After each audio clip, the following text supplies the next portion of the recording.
Every year, the fragrance industry is flooded with new releases. And oftentimes, enthusiasts are hoping they'll not only be better, but cheaper than the year before. But that's usually not the case. So today, I'm trying some of the best new luxury fragrances of the year and years past to determine if they're worth your hard-earned money. First up, at $545, we have Creed's Absolute Aventus. Although this fragrance was released last year, this is a fragrance people ask me my opinion on all the time. I actually picked this fragrance up at launch, but as the year grew nearer, it was a fragrance that I never got around to opening and it just slipped away. But we'll get to experience it together. Gotta say, I like this black bottle, but it will catch a ton of fingerprints.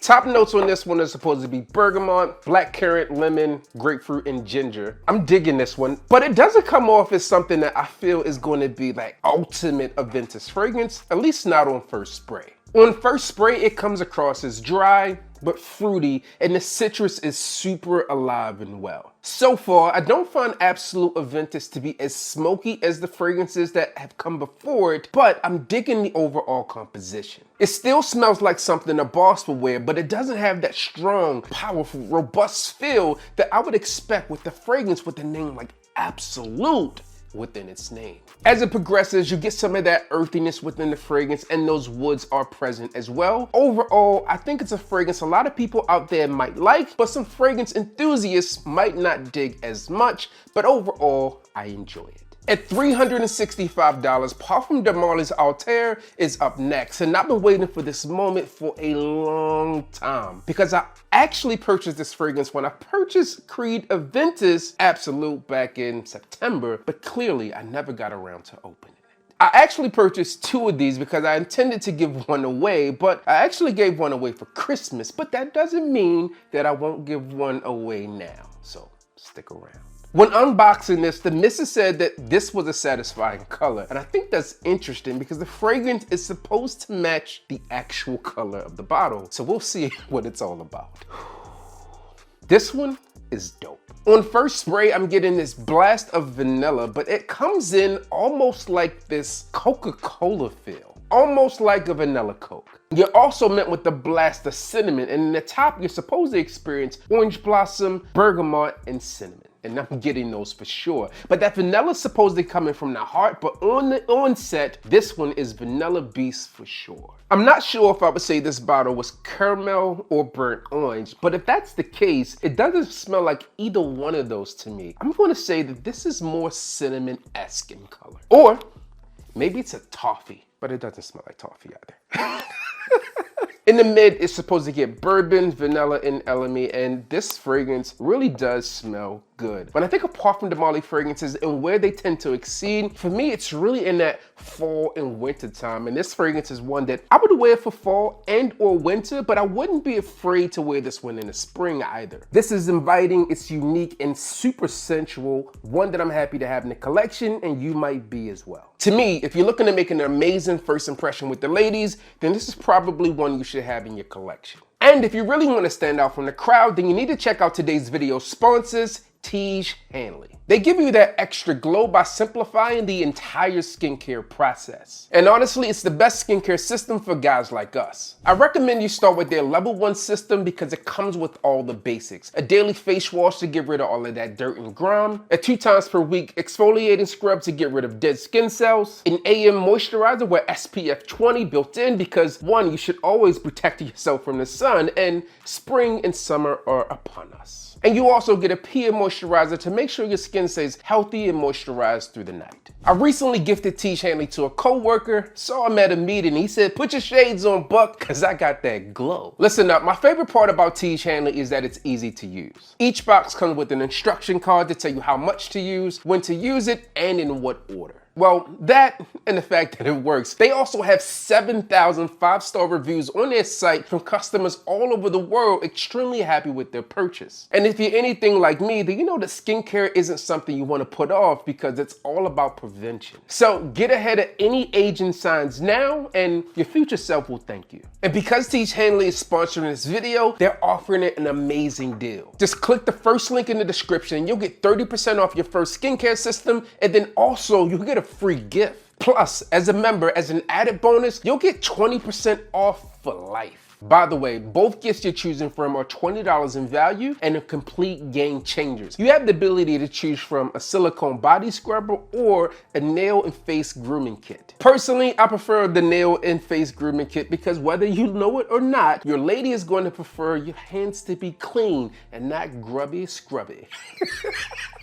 So don't wait any longer. Click the first link in the description and get started on your skincare journey today. Also, stay tuned to learn how you can win one of the fragrances from today's video. Next, we have Azure Lime from Tom Ford. Personally, I've been a little thrown off by recent Tom Ford releases. Of the 8 fragrances we got from them in 2023, 3 of them happen to be vaulted or re-released fragrances. And so far this year, the 2 that we received, one of those was a vaulted / re-release fragrance. Now, did the creativity die of Tom Ford brand with the sale of Estee Lauder? Or are they just giving the people what they always wanted?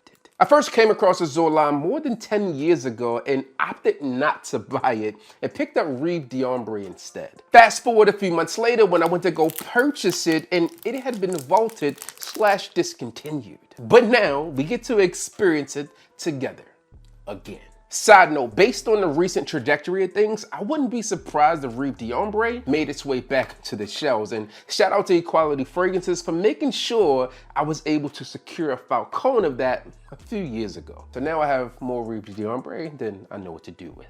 The bottle is interesting and the label is off-centered, so Tom Ford messes up as well. As you might expect, Azure Lime is described as a fresh citrus fragrance, and with a name like Azure Lime, you can get some citrus in here for sure. The note breakdown here is supposed to be lime water and sandalwood, and let me tell you, the lime in this fragrance is alive and well. Our 11-year-old son recently celebrated his birthday, and he said he wanted a citrus fragrance, but not too citrusy, just nice enough. And we ended up getting him Under the Lemon Tree from Margiela, but if I had opened this up, Azure Lime might have been on this list. Based on the opening, I can tell that some people are going to question its longevity. And without me having to wear this one all day yet, I can't tell you exactly what it's going to be like. But for $295, I feel that some people think there's going to be other fragrances out there for a lot cheaper with a lot better longevity. But I enjoy the way this fragrance smells, and for me, this one is a winner.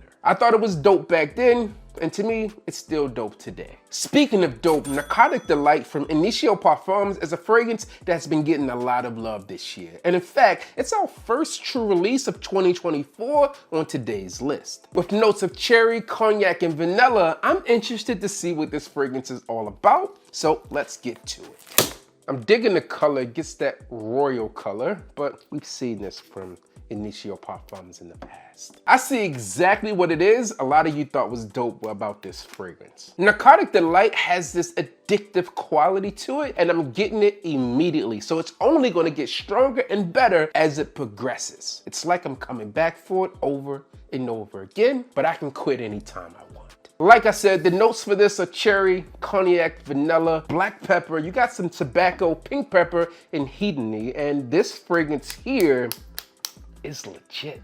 On first spray, it comes off dark, it comes off alluring, and then that pepper there provides this overall spice to the fragrance, but it doesn't take away from that sweetness, and it's almost this, again, addictive quality to it that keeps you coming back for extra sniffs. As the fragrance sits on this test strip, that tobacco begins to project a bit, and it comes off as one that's extremely wearable. Now, that hedony that's in this fragrance is one that often finds itself within the Initio Parfums fragrances, and many that are stand out to say the least. It's sweet, it's warm, it's spicy, and one that I'm gonna be wearing with wifey. Next, we have another true 2024 release. This one also comes from the house of Parfums de Marly, and it's none other than Perseus. Coming in at $365, I believe this is another fragrance we should expect good things from. However, when I think of fragrances like Galloway, Sedley, and Greenlee, I begin to think that Parfums de Marly can do anything they put their minds to. But let's see if this is truly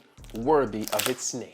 On first spray, Perseus opens up with a blast of citrus, and I feel like this gave me a boost of energy. It's bright, it's lively, and overall, it smells great. The top notes are bergamot, grapefruit, and this black currant bud, and that grapefruit is alive and well. Now, when I think of grapefruit and fragrances, sometimes they can come off as unenjoyable, but with this one here, it's just enough to give you that slightly tingy, sourish feel without souring the overall smell of the composition. As the fragrance further develops, there's this vetiver in green mandarin, and that green mandarin is coming across extremely well in this fragrance, and it just gives it that nice, juicy, succulent feel. Now, in addition to that bright, fresh opening, there's this muskiness to the overall composition. And based upon how these notes are coming together right now, I would imagine as this gets deep into the dry down, this is going to be an amazing composition. The base is said to have some dry woods, ambergris, and cashmere woods, and although it has this fresh opening, that mid is just that mandarin's coming across, and then it's just smooth. It's mellow. It doesn't come across as anything too citrusy, which makes this have this mature feel to it that's not too juvenile. Now, when I think of ambergris and fragrances, I can think of something that has like some saltiness to it, and I'm not getting a lot of that being pulled forward in this fragrance yet. So far, I'm digging each of these luxury fragrances, and I would say that they are worth the money. But why spend your money when you don't have to? Be sure to comment down below and let me know which of these fragrances you are digging the most to be entered for an opportunity to win one. If you enjoyed this video on luxury fragrances, then click here to see what happened when I purchased the new designer fragrances of 2024.